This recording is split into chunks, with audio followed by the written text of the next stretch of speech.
ಸಣ್ಣಗೆ ನಿಮ್ಮ ಅಸಹನೆಗಳನ್ನು ಅವನ ಮೇಲೆ ಹಾಕ್ತಾಯಿದ್ದೀರಿ. ಅವ ಸಹಿಸ್ಕೊಳ್ಳುವಂತೆ ಮಾಡ್ತಾಯಿದ್ದೀರಿ. ನಿಮ್ಮ ಅಸಹನೆಯನ್ನು ಸಹಿಸಿಕೊಳ್ಳುವಂಥ ವಾತಾವರಣನೇ ಕ್ರಿಯೇಟ್ ಮಾಡಿದ್ದೀರಿ. ಸಣ್ಣಗೆ ಆತನಿಗೆ ನಿಮ್ಮ ಸಿಟ್ಟು, ಸಿಡುಗು, ಅಸಹನೆಯನ್ನು ತಡ್ಕೊಳ್ಳುವಂಗೆ ಮಾಡಿದ್ದೀರಿ. ಆತ ತಡ್ಕೊಳ್ತಾ ಇದ್ದಾನೆ. ನೀವು ಗೆಲುವನ್ನು ಸಾಧಿಸಿದಿರಿ ಅಂತ ಒಳಗೊಳಗೆ ಖುಷಿ. ಆದರೆ ಸಣ್ಣ ಗೊತ್ತಿರಲಿ, ಸಣ್ಣಗೆ ಆತ ಸಹಿಸಿಕೊಂಡು ಮನಸ್ಸಿನೊಳಗೆ ನಿಮ್ಮ ಬಗೆಗೆ ತಿರಸ್ಕಾರವನ್ನು ಆತ ರೂಪಿಸ್ಕೊಳ್ತಾ ಇದ್ದಾನೆ. ಇದು ನಿಮ್ಗೆ ಗೊತ್ತಿರಲಿ. ಹೀಗೆ ಮುಂದುವರೆದ ತಿರಸ್ಕಾರವೇ ಆತ ಮತ್ತೊಬ್ಬರ ಕಡೆ ವಾಲೋದು. ಇದು ಯಾವಾಗ ಗೊತ್ತಾಗುತ್ತೆ ನಿಮಗೆ? ಇದು ಯಾರೇ ಹೇಳಬೇಕು ನಿಮಗೆ? ಮನುಷ್ಯನ ದೌರ್ಬಲ್ಯ ಏನಪ್ಪ ಅಂತಂದ್ರೆ ತಾನು ಮಾಡುವ ತಪ್ಪು ಗೊತ್ತೇ ಆಗೋದಿಲ್ಲ. ಅದು ನಿಮಗೂ ಬಂತು, ನಿಮ್ಮ ಆತನಿಗೂ ಗೊತ್ತು.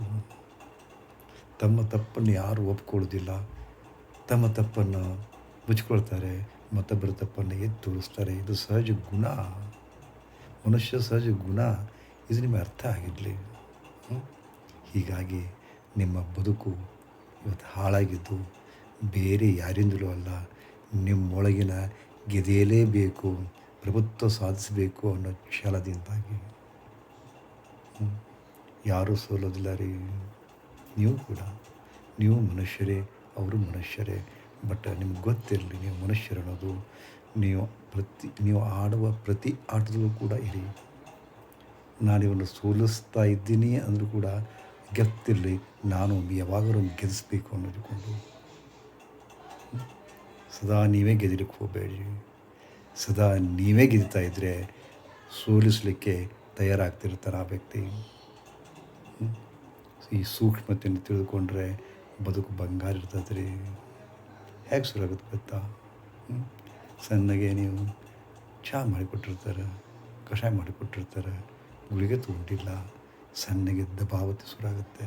ಇನ್ನೂ ತೊಗೊಂಡಿಲ್ಲ, ಏನು ಧಾಡ್ ನಿಮಗೆ ಮಾಡಿಕೊಡ್ಬೇಕು, ತೊಗೊಳೋದಕ್ಕೆ ತಯಾರಿಲ್ಲ, ಮುಗೀತು. ಅದನ್ನೇ ನಯವಾದ ಶಬ್ದಗಳಲ್ಲಿ ಹೇಳಿಕ್ಕೆ ಬರೋದಿಲ್ವ?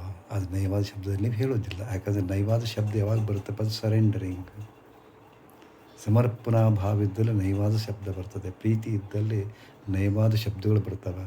ಆದರೆ ನಿಮ್ಮಲ್ಲಿ ಪ್ರೀತಿಯ ಜೊತೆಗೆ ಪ್ರಭುತ್ವ ಸಾಧಿಸಬೇಕು ಅನ್ನೋ ಛಲ ಶುರುವಾಗಿಬಿಟ್ಟಿರ್ತದೆ ಸಣ್ಣಗೆ. ಅದಕ್ಕೆ ಅದರ ಪೂರ ಪರಿಣಾಮ ಇದು, ಗೊತ್ತಾ? ನಿಮ್ಮ ಅಸಹನೆಗೆ ನಿಮ್ಮ ಸತತ ಅಸಹನೆ ಅವನಲ್ಲಿ ತಿರಸ್ಕಾರ ಶುರು ಮಾಡಿರ್ತದೆ. ಅವಾಗ ಕೊನೆಗೊಮ್ಮೆ ನಿಮಗೆ ಸಂಪೂರ್ಣ ತಿರಸ್ಕಾರ ಮಾಡ್ತಾನೆ. ನಾ ಹೇಳ್ತೀನಿ, ಅವ ಆ ಕಡೆ ಹೋದಿಲ್ಲೋ, ಅವನು ಮತ್ತೆ ಎಳ್ಕೊಳ್ಳಿಕ್ಕೆ ಪ್ರಯತ್ನ ಮಾಡಿ. ಇತಿಹಾಸವನ್ನು ಕೆದಕಿ ನೋಡ್ರಿ ನೀವು. ಮನುಷ್ಯ ಲಂಪಟ, ಕಚ್ಚರುಕ. ಅವನ ಗುಣ ದುರಿ. ಇದು ಒಪ್ಕೋಬೇಕು ನೀವು. ಸತ್ಯವನ್ನು ಒಪ್ಕೋರಿ. ಹೋಗ್ತಾನೆ. ಯಾಕಂದರೆ ಅಲ್ಲಿ ರಿಸ್ಕ್ ಇಲ್ಲ, ಅಲ್ಲಿ ಪ್ರೀತಿ ಸಿಗ್ತದೆ. ಅಯಾಚಿತ ಪ್ರೀತಿ, ನಾಟಕೀಯ ಪ್ರೀತಿ. ನಿಮ್ಮದು ಸಹಜ ಪ್ರೀತಿ ಇದ್ದರೂ ಕೂಡ ನಿಮ್ಮ ಈ ದುರ್ಗುಣಗಳಿಂದ ನೀವು ದೂರವಾಗಿದ್ದೀರಿ ಅವನಿಗೆ. ಏನು ಹೇಳಬೇಕು ನಿಮಗೆ?